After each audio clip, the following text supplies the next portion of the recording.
नमस्कार मेरे प्यारे विद्यार्थियों, मैं कुशेश सर आपका स्वागत करता हूं कंप्यूटर ऑनलाइन क्लासेस में। आज अपन आगे पढ़ने जा रहे हैं कि जो हाई लेवल लैंग्वेज थी, उन हाई लेवल लैंग्वेज के अंदर जितनी भी लैंग्वेज है उनके बारे में थोड़ी इन्फॉर्मेशन इसलिए क्योंकि एग्जाम में इतना ज़्यादा प्रोग्रामिंग से रिलेटेड नहीं आएगा, लेकिन फिर भी थोड़ा थोड़ा देखना जरूरी है। तो कल को कोई थोड़ा लेवल का पेपर आए और उसमें कोई प्रोग्रामिंग का क्वेश्चन पूछे, थोड़ा थोड़ा पता होना चाहिए कि सी प्लस प्लस में क्या होता है, जावा में क्या होता है, कोबोल में क्या होता है। और यहाँ थोड़ा सा मिस्टेक हो गया था पिछली वीडियो में, वो ध्यान रखना जरूरी है। ये NSOBOL एक लैंग्वेज है जो कि मैंने कट कर दी थी, ठीक है। तो इसका ध्यान रखना आपको जरूरी है, ठीक है। तो नेक्स्ट बढ़ते हैं और यहाँ पे कंटिन्यू करते हैं। अब पहले अपन लेते हैं कोबोल। पहला क्या लेते हैं? कोबोल। कोबोल यानी कॉमन बिजनेस ओरिएंटेड लैंग्वेज। क्या बोलेंगे? Common business oriented oriented language. Common business oriented language व्यापार के लिए काम आती थी। व्यापार के लिए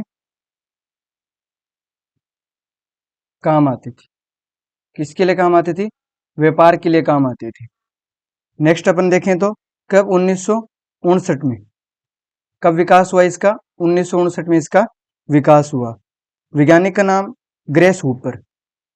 ग्रेस हूपर इनके क्या थे? वैज्ञानिक थे।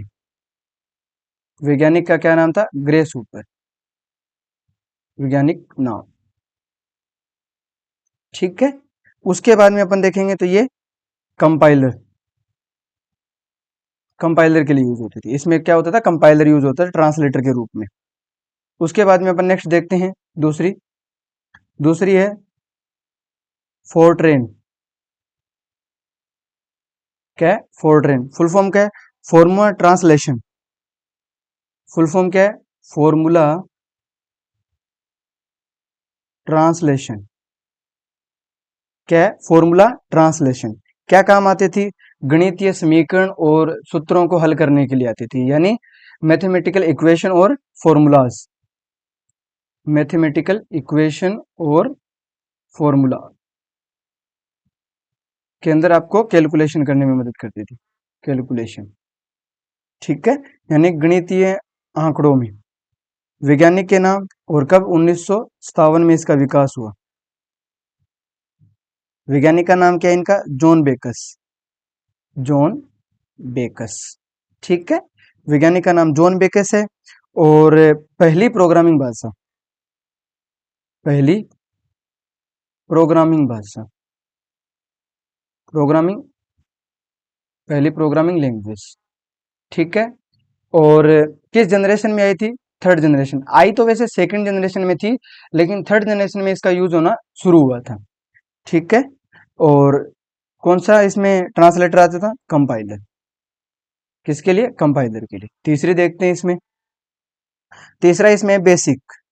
तीसरा क्या है इसमें? बेसिक। तीसरा क्या है? बेसिक। बेसिक के लिए बिगिनर, बिगिनर्स या फिर बिगिनर्स लिख लो, ठीक है। Beginners all purpose, purpose symbolic, symbolic instruction code. Beginner all purpose symbolic instructions, instruction, instructions code, ठीक है। इंस्ट्रक्शंस कोड, ठीक है। कब? 1964 के अंदर। 1964 में क्या हुआ? इसका विकास हुआ। कब हुआ? 1964। वैज्ञानिक, वैज्ञानिक थे जॉन केमिनी। कौन थे?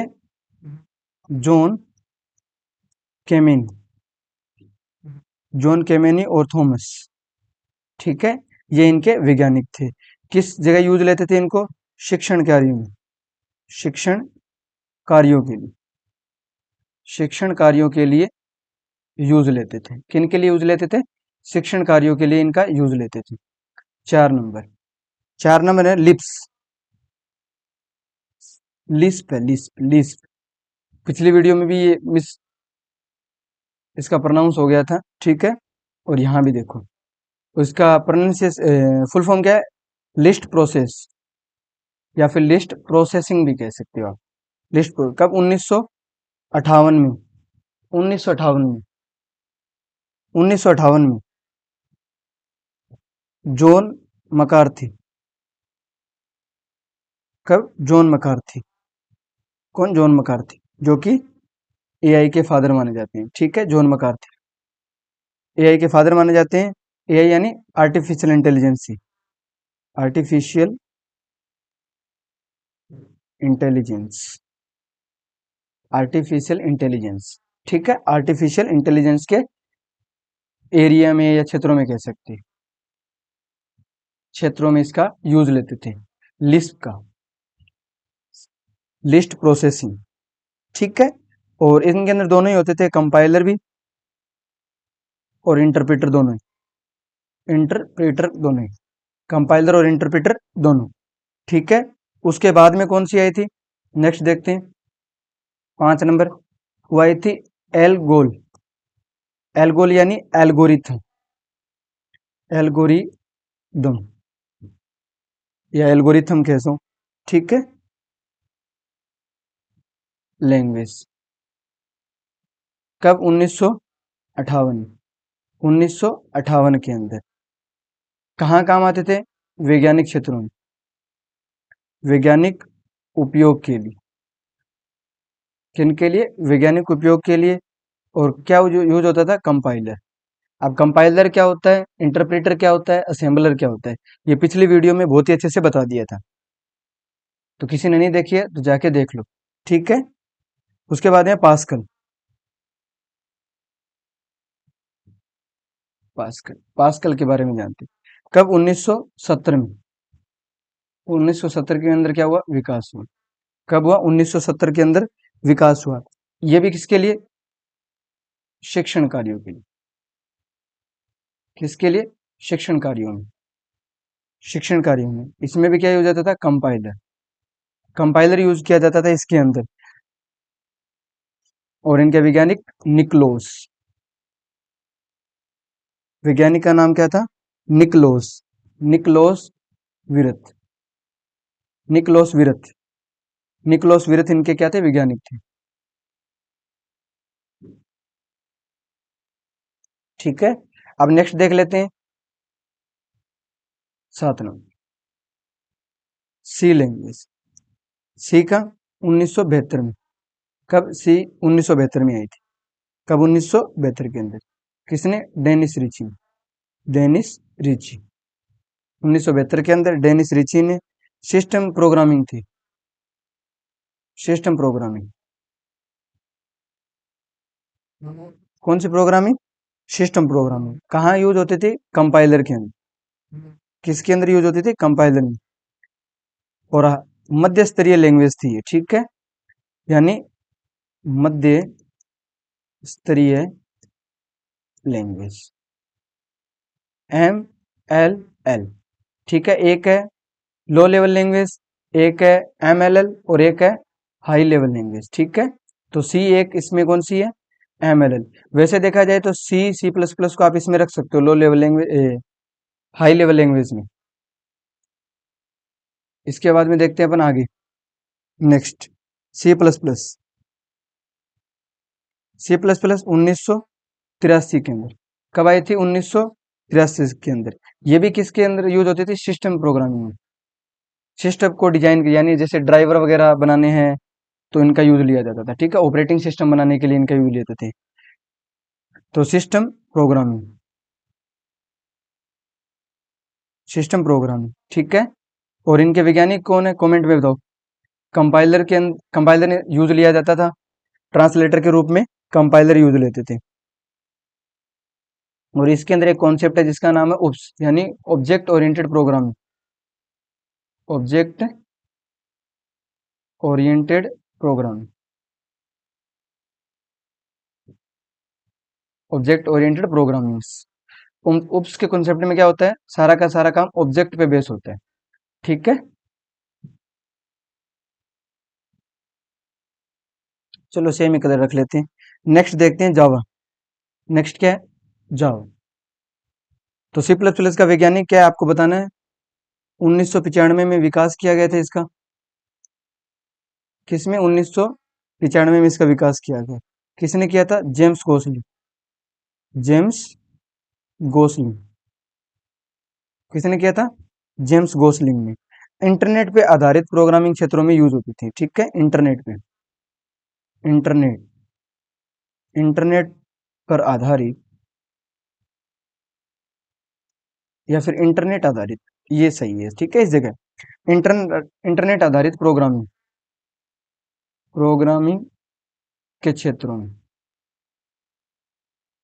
के क्षेत्रों में, इंटरनेट आधारित प्रोग्रामिंग के क्षेत्रों में इसका यूज। इसके अंदर दोनों यूज होते हैं, कंपाइलर भी और इंटरप्रेटर भी। इंटरप्रेटर, इंटरप्रेटर, ठीक है। यह क्लाइंट सर्वर वेब एप्लीकेशन में प्रयोग होने वाली लोकप्रिय भाषा थी, ठीक है। कहाँ पे? Client server, client server web application, web app. आज तो एंड्रॉयड ऐप भी बहुत अच्छे अच्छे बना सकते हो और बहुत ही ज्यादा विकास हो चुका है इसके अंदर, ठीक है। तो लगभग ये अपन ने किसके अंदर बारे में पढ़ लिया? जावा के बारे में। नेक्स्ट देखते हैं, लोगो, ठीक है। लोगो यानी लैंग्वेज,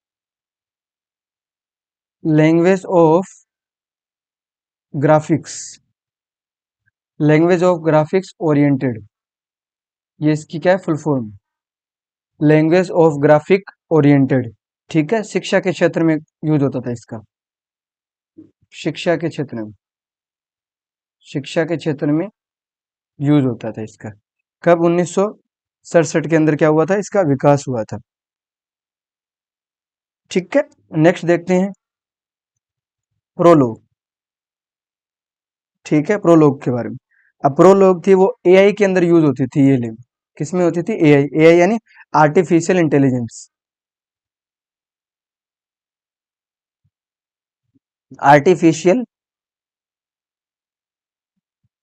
इंटेलिजेंस, आर्टिफिशियल इंटेलिजेंस के अंदर यूज लिया जाता था इनका। उसके बाद में नेक्स्ट देखते हैं, एसक्यूएल। अब एसक्यूएल, माई एसक्यूएल, ओरेकल, ये सारे के सारे डेटाबेस हैं। ये सब के सब क्या है? डेटाबेस, डेटाबेस से रिलेटेड वर्ड है। ये सारे के सारे वर्ड डेटाबेस से रिलेटेड है। डेटाबेस यानी अगर आपका जितना भी डेटा आज स्टोर है वो सारा का सारा डेटाबेस में स्टोर है।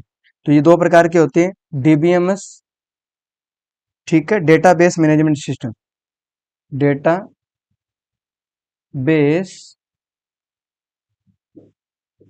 मैनेजमेंट सिस्टम,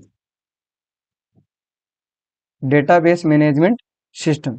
ये दो प्रकार के होते हैं, एक होते हैं एसक्यूएल और एक होते हैं नॉन एसक्यूएल या फिर नो एसक्यूएल कह सकते हो, ठीक है। एक एसक्यूएल, एक नो एसक्यूएल, एक स्ट्रक्चर बेस होते हैं, एक विदाउट स्ट्रक्चर होते हैं, जेसन के फॉर्मेट में, ठीक है। दो प्रकार। अब एक डीबीएमएस और एक साथ में आता है आरडीबीएमएस।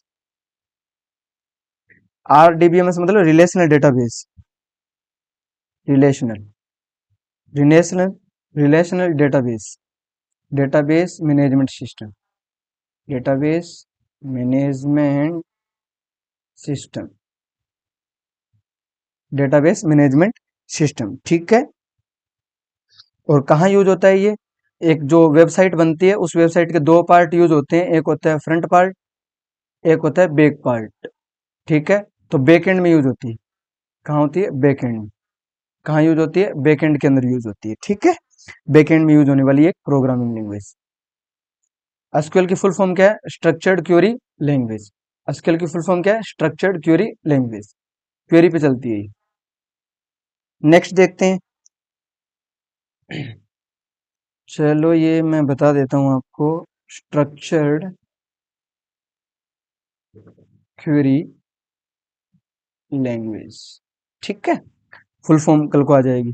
उसके बाद में आता है 13 नंबर पे NSOBOL, ठीक है। जो अपने कट किया था वो एक था लेकिन वो मिस प्रिंट हो गया जल्दीबाजी में, तो वहां पे वो एसक्यूएल के साथ साथ अपने ये बोल दिया नो एसक्यूएल, ठीक है। संदेश या नमूने बनाने के लिए, संदेश या फिर नमूने बनाने के लिए, नमूने बनाने के लिए, संदेश या फिर नमूने बनाने के लिए, किसके लिए यूज होता था? संदेश या फिर नमूने बनाने के लिए, ठीक है, इसका यूज होता था।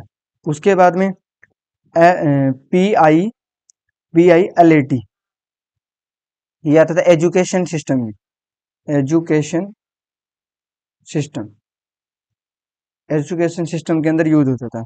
उसके बाद में PLI, ये प्रोसेसर लैंग्वेज, प्रोसेसर लैंग्वेज, व्यवसायिक क्षेत्रों में, व्यवसायिक क्षेत्रों में, कहाँ? व्यवसायिक क्षेत्रों में इसका यूज होता था। नेक्स्ट अपन देख लेते हैं HTML हुआ, PHP हुआ, पाइथन हुआ, इनके बारे में भी थोड़ा देख लेते हैं। HTML, hyper text markup language, hyper text markup language, कहाँ यूज होती है ये? Hyper text markup language use होती है वेबसाइट बनाने में, वेबसाइट डिजाइन करने, वेबसाइट को डिजाइन करने में कहाँ यूज होती है? हाइपर टेक्स्ट मार्कअप लैंग्वेज होती है, यूज होती है, ठीक है। ये वेब डिजाइन के पार्ट में रखते हैं, उनके 3 पार्ट 4 पार्ट होते हैं टोटल, जैसे HTML हुआ, CSS हुआ, जावास्क्रिप्ट हुई, ठीक है। इनके फ्रेमवर्क लो तो रिएक्ट हो गया, ठीक है। CSS का लोगे तो बूटस्ट्रैप हो गया, ठीक है। इनके फ्रेमवर्क या फिर टेलविंड, टेलविंड पे भी जा सकते हो। तो ये लगभग इनके फ्रेमवर्क है, ठीक है। तो HTML, CSS, जावास्क्रिप्ट, बूटस्ट्रैप और रिएक्ट, अगर आप ये 5 कंप्लीट करते हो देन आप एक वेब डिजाइनर या फिर आप कह सकते हो फ्रंट एंड डिजाइनर हो आप, ठीक है। उसके बाद में आता है PHP, PHP, अब PHP की फुल फॉर्म है वो अच्छी है, hyper text pre processor, pro processor, pre processor, ठीक है, प्री प्रोसेसर, प्री प्रोसेसर अच्छी मैंने क्यों बताया? क्योंकि जिस हिसाब से इसका नाम है उस हिसाब से ये बनती नहीं, ठीक है, अलग ही।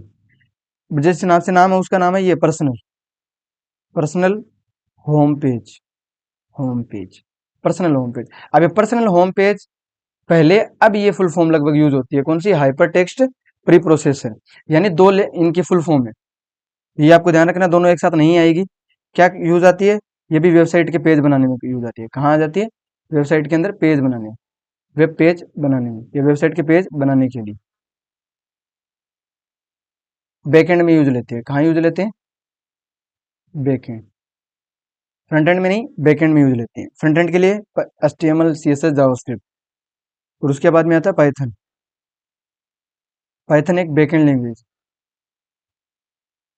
बैकएंड लैंग्वेज, कौन सी लैंग्वेज है? बैकएंड लैंग्वेज है। कब? 1971 के अंदर, सॉरी सॉरी सॉरी सॉरी 1991 के अंदर, सामान्य काम के लिए बनाया गया था इसे, सामान्य कार्यों के लिए। लेकिन आज के टाइम पे बहुत ही ज्यादा पॉपुलर हो रखी है, क्यों? क्योंकि AI के फील्ड के लिए। अगर आपको आर्टिफिशियल इंटेलिजेंस आपको सीखना है तो आपको पाइथन आना चाहिए, ठीक है। आपको पाइथन की नॉलेज होनी बहुत ज्यादा जरूरी है। अब जो पाइथन है वो एक ओप्स के कॉन्सेप्ट पे चलती है, यानी ऑब्जेक्ट ओरिएंटेड प्रोग्रामिंग्स, ठीक है, object oriented, object oriented, object oriented programming language, इस पे बेस है। नेक्स्ट देखते हैं इसके बाद में, इसके बाद में एक फुल फॉर्म आती है जिसका नाम है SDLC। इसका मतलब होता है software development life cycle, software, बहुत अच्छी फुल फॉर्म है ये, बहुत ही यूजफुल आ सकती है।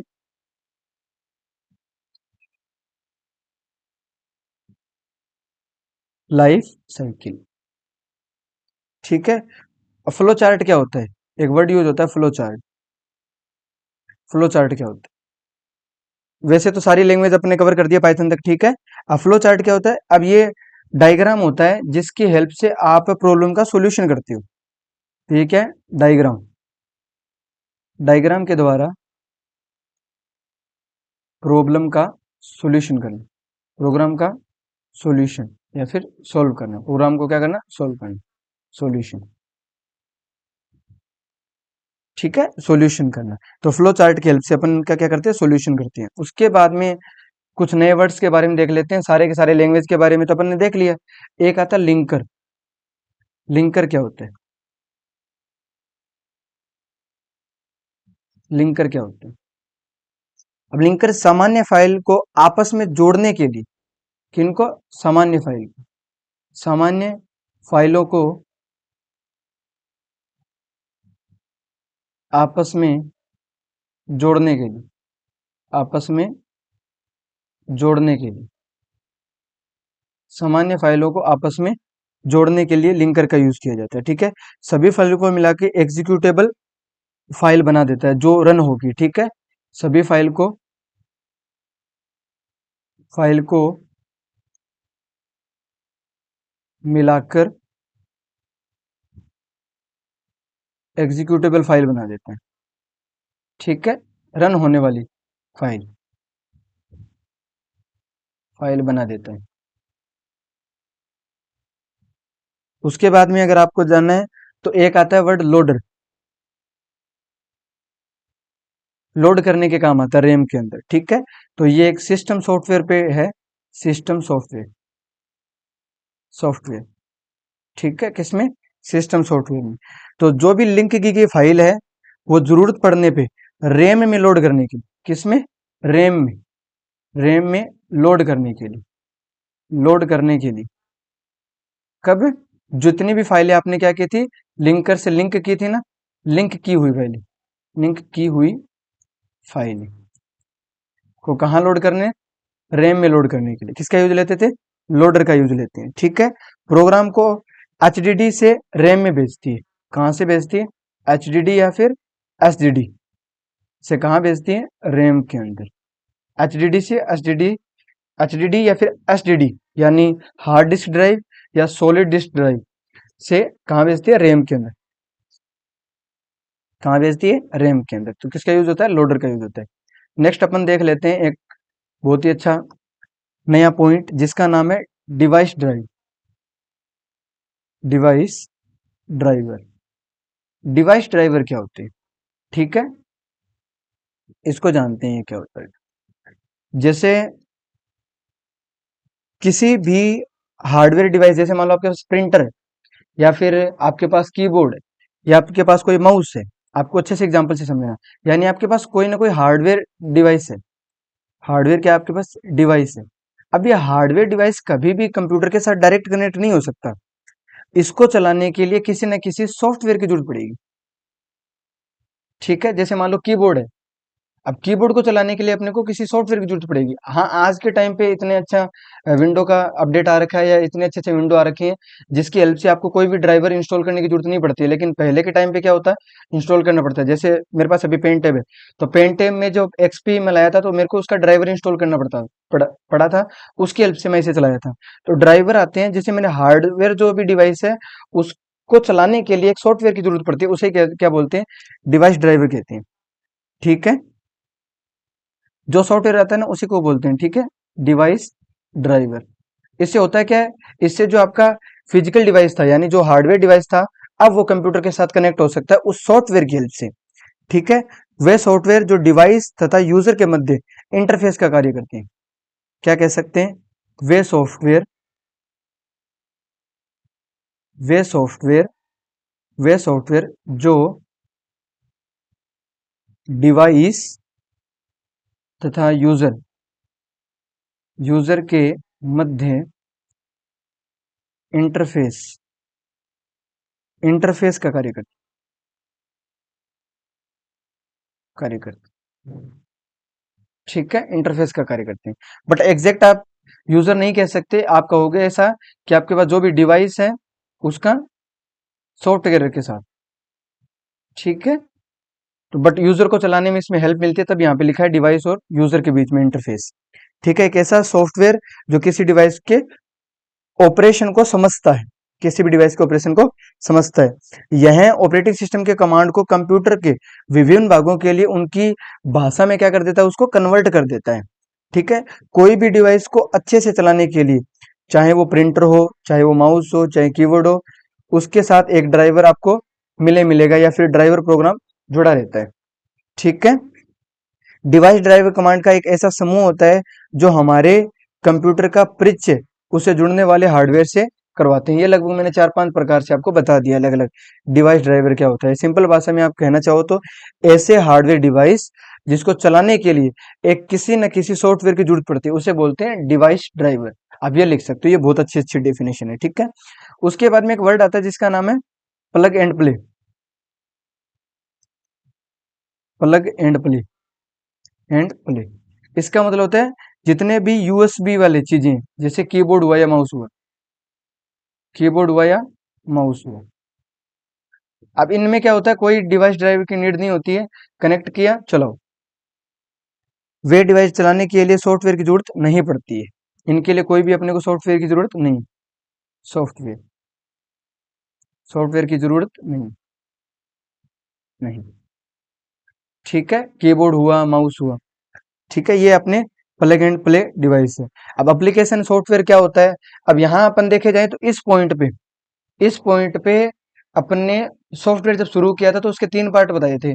एक बताया था सिस्टम सॉफ्टवेयर, कितने पार्ट बताए थे, 3 पार्ट बताए थे। एक बताया था सिस्टम सॉफ्टवेयर, एक बताया था एप्लीकेशन सॉफ्टवेयर और एक बताया था यूटिलिटी सॉफ्टवेयर बताया था। वैसे मैंने, अगर आप रेगुलर वीडियो देख रहे हो तो मैंने बीच में बता दिया है कि एप्लीकेशन सॉफ्टवेयर क्या होता है, यूटिलिटी सॉफ्टवेयर क्या होता है, लेकिन फिर भी मैं एक बार प्रोनाउंस कर देता हूँ, बता देता हूँ फटाफट कि क्या होता है, थोड़ा थोड़ा बता देता हूँ। एप्लीकेशन सॉफ्टवेयर वे सॉफ्टवेयर होते हैं जो जरूरत के हिसाब से बनाए जाते हैं। जैसे अगर किसी को प्रेजेंटेशन बनाना है तो पावर पॉइंट बनाए, कैलकुलेशन करना है तो एक्सेल बनाए, और कोई नॉर्मल कैलकुलेशन करना है तो कैलकुलेटर बनाए। तो ऐसे जो एप्लीकेशन बने उनको बोलते हैं एप्लीकेशन सॉफ्टवेयर, ठीक है। जैसे एमएस ऑफिस हो गया, मीडिया प्लेयर हो गया, गेम हो गया, पेज मेकर हो गया, कोरल ड्रॉ हुआ, नोटपैड हुआ, वेब ब्राउजर हुआ, सर्च इंजन हुए, ये जरूरत के हिसाब से बने तो उनको बोलते हैं एप्लीकेशन सॉफ्टवेयर, ठीक है। और एक फुल फॉर्म आती है अगर आपको पता है तो इसके अंदर डीटीपी, डेस्कटॉप पब्लिशिंग, डीटीपी मतलब डेस्कटॉप पब्लिशिंग।